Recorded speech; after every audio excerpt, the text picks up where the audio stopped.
Using a giant marker to color your way through the puzzles of Max the Curse of Brotherhood offers a great-looking and clever twist to the platforming genre. Well, it would if it weren't so frustrating half the time. Once the novelty of drawing wears off, the curse we're left with isn't Brotherhood, but awkward controls.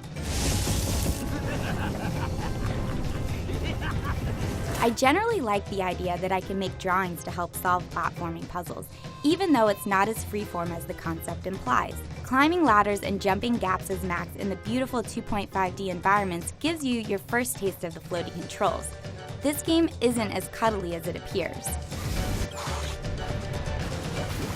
Once Max obtains the marker, don't expect to learn much more about the mustached freak who stole his kid brother or the mysterious land where you both ended up for this 7-hour game.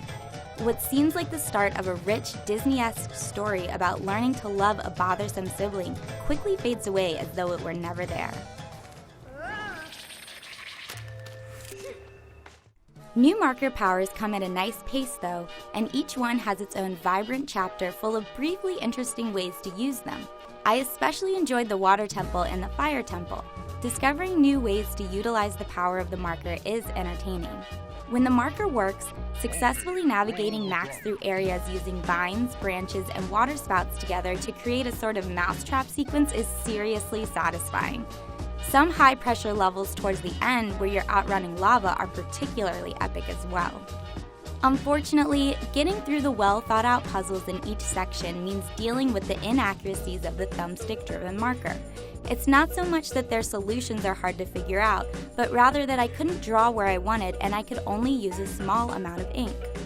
When I could draw, my vines, water spouts, or fireballs didn't always show up as I intended. That's a problem because in later levels you have to string a bunch of powers together, and if one fails, it's back to the checkpoint for Max.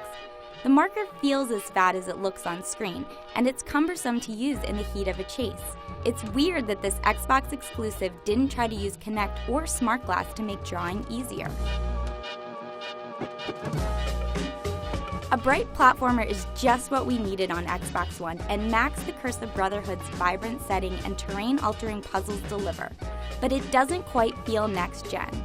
With unintuitive controls, puzzle mechanics that have been done better elsewhere, and a story with the depth of a coloring book, it's hard to stay invested in this short adventure. Now, here's the section that shows the marker in action.